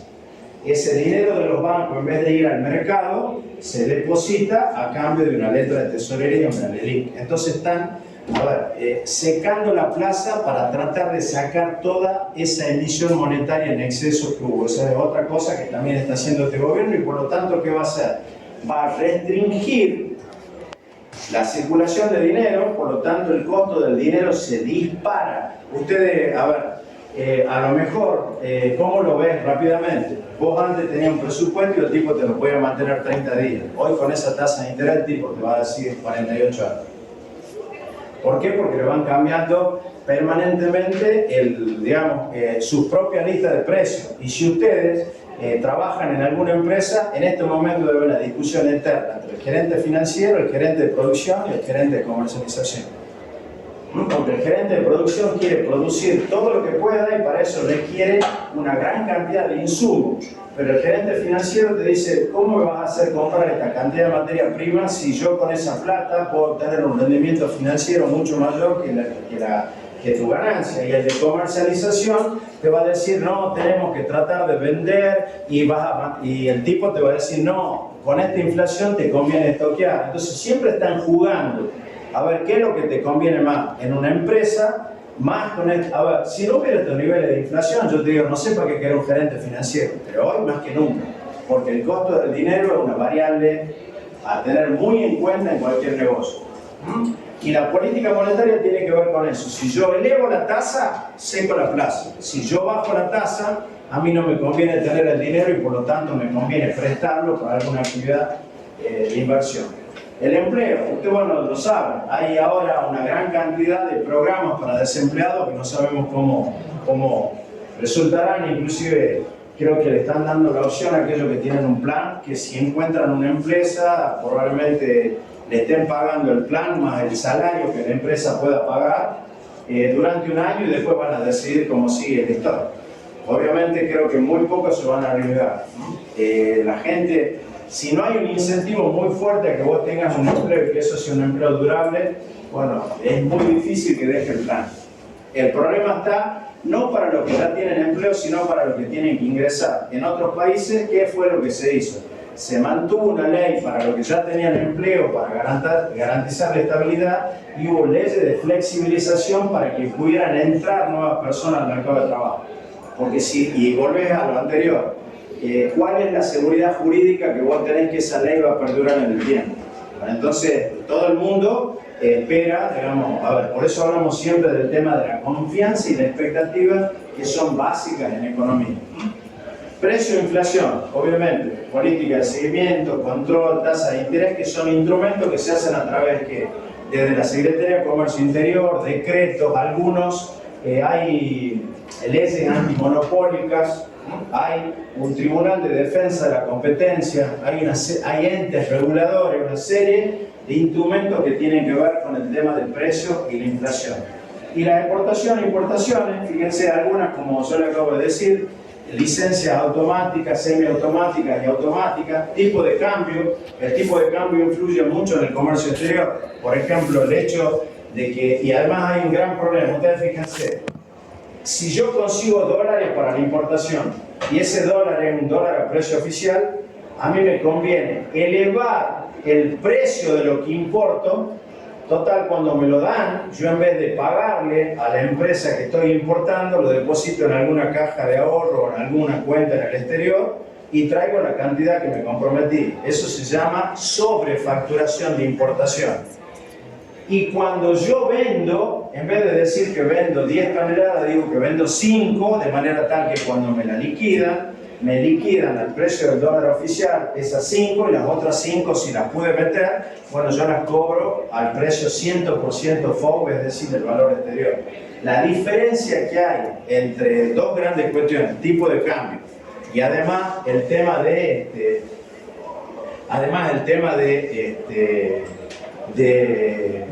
las retenciones, hace que haya los niveles de contrabando que hay de muchos productores argentinos que exportan a través de Paraguay.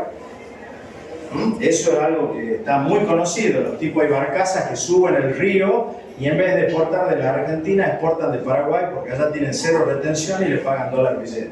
Acá le aplican las retenciones y además le pagan en pesos y al valor oficial. Con lo cual, obviamente ahora están intentando darle un dólar soja que va a hacer que en vez de los 120, 130, menos las retenciones, menos son 80, 85 pesos que el tipo cobra, pueden cobrar 200 pesos para evitar ese tipo de maniobra y de especulación. Pero estos son los objetivos y estos son los instrumentos que tiene el Estado. Esto, fíjense, una cuestión distintiva. Si yo dijera, vamos a ver, miren, economía positiva. Lo pueden leer, la diferencia entre uno y otro.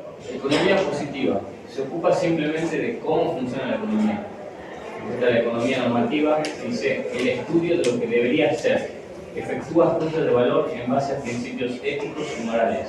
No se ocupa solamente de los hechos, analiza lo que deberíamos hacer.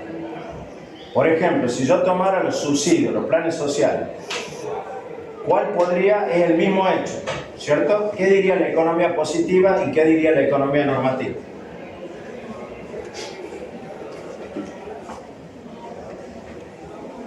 Fíjense la definición, digamos, tenemos el mismo hecho. Planes sociales, subsidio. ¿Qué diría de la economía positiva y qué diría de la normativa? La positiva diría que está mal. A ver, pero ahí dice simplemente cómo funciona. La positiva lo vería como una herramienta de la economía para el tema del desempleo. Yo te diría algo más básico todavía. Yo te diría desde acá, yo te diría, si la gente recibe un subsidio de los niveles que recibe, lo que va a haber es un aumento del consumo. Y ahí no va a haber ninguna discusión. La gente tiene más dinero y por lo tanto, como yo me voy a ocupar de eso, de cómo funciona la economía, digo, la gente tiene más renta, al tener más renta va a demandar más y por lo tanto va a consumir más. Y ahí no va a haber ninguna discusión. La otra discusión es Por ejemplo, alguien dijo que estaba mal, no sé quién dijo eso. ¿Vos dijiste eso? Vos dijiste eso, que está mal. ¿Por qué decís vos que está mal? No, que tiene que a veces se usa mal los subsidios y la implementación. Depende del subsidio. O sea, el principio en sí está bien, pero la forma en la que se lo está aplicando es cualquier cosa. El subsidio dejó de ser una herramienta para el progreso económico y pasó a ser una herramienta política para perpetuar gente en el poder. Además, los subsidios tendrían que tener esa función principal. No sé, ¿hay alguna otra opinión? ¿Alguien piensa, por ejemplo, que los subsidios están bien y deben seguirse dando y fundamentarlo por qué? La única manera que podría estar bien es si es finito en el espacio de tiempo que se le otorga. Eso lo hacen en la mayoría de los países, que es como el fondo de desempleo. Decir, bueno, por 6 meses y nada más. Si yo te pidiera a vos que, por ejemplo, eso, bueno, mirá, no me importa lo que pensé, pero me gustaría que me fundamentes por qué deberíamos dar los subsidios. ¿Vos qué me dirías? Olvídate, no sé si es lo que vos pensás. Yo te digo, así como hacen los israelíes. Ellos ponen 5 tipos a discutir un tema. 3 tienen una opinión y 3 tienen otra y sacan conclusiones. Yo te pongo ahora a decir, bueno, mira, no sé lo que vos pensás, pero ponete en la situación de que vos tenés que justificar por qué hay que dar los subsidios. ¿Podrías hacerlo? ¿Quién se anima? Si ella no puede. Yo creo que, bueno, en el caso de Estados Unidos, que por ejemplo a las personas que han quedado desempleadas o a las personas que tienen problemas, algunas enfermedades como la obesidad, sí se les da, pero se les da un cierto tiempo este subsidio para que puedan solucionar su situación, digamos. Pero es temporal. En ese caso a mí sí me parece bien. Pero cuando es eterno, como pasa en Argentina con los hijos, por ejemplo, que tienen un hijo, después otro, y hasta que cumplen los 25 años y les sigue dando la ayuda, para mí no está bien. ¿Quiénes están de acuerdo con eso? ¿Vos? No, levanten a ver, simplemente pensemos esto, volvemos a esto, ¿no? Mire, ¿qué estamos haciendo todos? Es que una manera de que también que se ha justificado ha sido en la época de pandemia. Entonces no se podía trabajar. La pregunta sería la siguiente. En este tema, ¿acá hubo dudas? No. Todos decimos, hay subsidio, hay mayor renta, hay un mayor de renta promedio general y por lo tanto mayor consumo. No hay duda. Acá están las discusiones. ¿Por qué? Porque todos lo hacemos a partir de esto. El juicio de valores, principio. Y cada uno tiene sus principios éticos y morales y sus propios valores. Los economistas también, ¿cierto? Entonces, yo te podría decir lo siguiente, ¿verdad? Te puedo decir, no, mira, nosotros tenemos que fundamentar, digamos, tenemos que seguir dando los subsidios porque necesitamos que esa familia pueda alimentar a su hijo, que puedan ir a la escuela, que puedan tener determinados niveles de consumo, bla. Te puedo decir, mira los niveles de indigencia, tenemos que tratar, te puedo fundamentar todo eso. O te puedo decir al revés, tenemos que eliminar los subsidios y generar incentivos a la producción. Tenemos que dar plata para que las empresas produzcan, para que las empresas inviertan y por lo tanto va a haber empleo y por lo tanto no va a haber necesidad del subsidio. Todo cómo tiene que ver desde el punto de vista que vos lo veas el problema, ¿cierto? ¿En base a qué? A esto. En la Argentina hay un gran problema y pensemos nosotros lo siguiente, a ver. Hay una frase de alguien que dijo hace mucho tiempo, la gente está más dispuesta a acompañar a las personas en sus desgracias que en su éxito.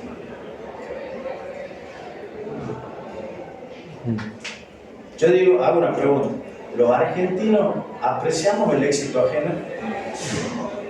¿A los argentinos nos gusta que la gente le vaya bien? Por ejemplo, si acá entre nosotros hubiera un alumno destacadísimo, ¿lo reconoceríamos como tal? ¿Le diríamos, che, vos sos mejor que yo? ¿A quién le hemos dicho nosotros, che, vos sos mejor que yo? A ese tipo que es muy destacado, ¿no le diríamos nerd, trago? A los argentinos nos cuesta mucho aprender. Mire, yo le voy a decir esto, es doloroso, ¿no? Pero, por ejemplo, acá en la universidad el abanderado tiene un premio simplemente por su promedio. ¿Está bien o está mal? Está bien. ¿Cómo? Y cuando los 20 son de sistemas, y no hay, los 20 mejores promedios son de sistemas. Y no hay nadie de mecánica, electrónica. ¿Qué creen ustedes que está pasando? Somos mejores. Somos mejores. ¿O te evalúan O distinto? no, te evalúan distinto. Una posibilidad es la que vos decís. Claro, puede Son ser que no mejores. haya También está la nadie de complejidad de las las carreras. ¿Cómo? La complejidad de las carreras también influye. No, o Tiene que sea, ver la cantidad de alumnos que hay entre una carrera y la otra. Yo para saber si son mejores o no, yo haría lo siguiente. Tenés que hacer un Tomaría examen. primero y segundo año en donde todos tienen prácticamente la misma materia y me fijaría a ver qué pasa hasta ahí. Pero si los mejores promedios vienen a partir del tercero, Sí, pero hasta en el segundo año, por ejemplo, mecánica y tiene física más avanzada que sistema. bueno, el sistema tiene computación más avanzada que mecánica. a ver, yo por eso te digo, pero creo que hay un montón de materias similares hasta segundo, supongo. Sí, la mayoría. Después a partir de ahí ya no sé, ¿cierto? Pero te diría, bueno, hasta ahí lo vería. Bueno, esto pasa mucho que eso, tiene que ver cómo vos evaluás.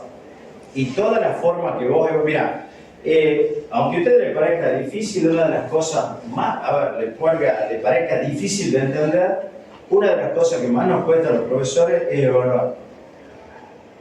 Por muchísimas cosas. Te doy un ejemplo, vos venís un día cruzada a rendir el examen y estás nerviosa y te pasan un montón de cosas y bueno, podés dar bien, mal o regular el examen. ¿Qué le pasa a un docente que tiene un día difícil y viene a tomar un examen? Y justo viene el primero y... ¿Qué pasa con los que vienen después? Porque ese tipo está bien, fue un desastre y se fue. Y después viene el segundo. Y si ustedes creen que eso no pasa, hay estudios, por ejemplo en Israel, de cómo fallan los jueces a primera hora de la mañana, a mitad de la mañana y después del almuerzo. ¿Y dónde creen que son las condenas más severas? Antes del almuerzo. Al final. Al final, porque los tipos están cansados. Entonces, si mi condena depende de si el juez me va a recibir a las 9 de la mañana o a las 3 de la tarde, estoy complicado. Pero eso pasa porque somos personas. No es porque los tipos intrínsecamente sean malos. Y lo único que ha hecho algún tipo es simplemente analizar cómo han sido las sentencias a distintas horas del día. Bueno, de eso, fíjense, si a eso vos lo tomás para analizar una situación como esta, ¿no? Esta que está acá. Yo te digo, con toda mi subjetividad, es más, muchas veces uno conoce alguna situación y dice, che, en este caso está bien dado. Y en otros casos renegar y decir, esto pasa porque los subsidios. Bueno, esto va a ser de una gran importancia cuando tengamos que elegir, porque yo siempre le digo lo mismo. Hay gente que dice, no, yo no me meto en política. Y yo siempre le digo lo mismo. El problema es que la política se mete con vos.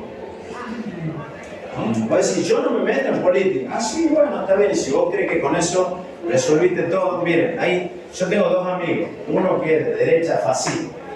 Entonces él dice, yo jamás votaría a un comunista. Y el otro dice, yo lo voto siempre, porque cuando voto en blanco, como vos, le estoy haciendo el caldo gordo al oficialismo. Profe, pido permiso. Sí, andate no. Entonces, a ver, ¿qué es lo que sucede? Son dos tipos que miran las cosas de forma distinta, que actúan de forma distinta, bueno, ante un mismo hecho. Eso mismo nos pasa acá. Hay gente que dice, no, yo voto en blanco. Pero ese voto en blanco no es neutro. Ese voto en blanco no resuelve tu responsabilidad. Y ese voto en blanco beneficia. ¿A quién beneficia? A aquel que es la primera minoría. Eso es así. Si yo voy a votar en blanco pensando que listo. Entonces, este tipo de juicio de valor, bueno, nos tiene que llevar a algún análisis racional para tomar en algún momento una decisión. En el corto plazo algo va a tener que hacer la Argentina. Obviamente yo estoy convencido, fíjense, les doy un dato nomás y ustedes les pediría que lo certifiquen. En la Argentina tenemos más subsidio por discapacidad que países que han afrontado ERTE. Hay casi 1 millón de subsidios por discapacidad en la Argentina. Una locura, ¿no? Una locura. Bueno, pero eso, ¿por qué se da? Bueno, porque se falsean los datos, porque no sé si vos lo dijiste, creo, alguno, se utiliza como clientelismo político. Bueno, porque si vos me decís, al mar, yo puedo tener un juicio de valor sobre los subsidios, perfecto, y puede ser muy negativo, pero si encima eso se lo dan a quien no lo necesita, bueno, peor todavía. Esto se lo doy como información, ahí tienen, a ver, después les voy a pedir simplemente que se fijen en esto. Esto es lo que funciona en la Argentina y esta es la característica, ¿no es cierto? Que el Estado controla la actividad económica por medio de leyes, decretos, resoluciones, de regulación de servicios públicos, salario mínimo, vital y móvil, seguridad social, obras públicas, defensa nacional, impuestos, contaminación, administración, justicia, subsidio y hay, fíjense, esto sería el sistema de economía mixta y acá hay 2 grandes corrientes, que sería el keynesianismo y el liberalismo. Acá están las ventajas y las desventajas básicamente de la economía mixta como información para ustedes, ¿cierto? Y yo lo voy a dejar acá, porque sobre esto nos vamos a detener y vamos a avanzar ya la próxima clase, sí, porque son las 8, ¿no? La próxima clase que son las respuestas que debe dar un sistema económico, en este caso el mixto, ¿cierto? Que es el que se aplica en nuestro país. Que básicamente qué hay, cuánto, cómo, para quién. Esas son las respuestas y vamos a ver el análisis y las consecuencias. ¿Hay alguna duda de esto? El día lunes nos vemos, seguimos para la clase acá donde la dejamos. Les pido simplemente que vayan tratando de ponerse en contacto con el ingeniero Madariaga y en esa lista que él se llevó seguramente va a intentar darle de alta para el aula virtual. Y les pido que se fijen en la planificación que va a estar puesta ahí para que la discutamos no el lunes sino el viernes, que ustedes tengan tiempo de mirarla y le vamos, cuando termine la clase del viernes, como hasta ahora, el viernes siguiente, nos quedamos y charlamos un poquitito sobre la planificación. Perfecto.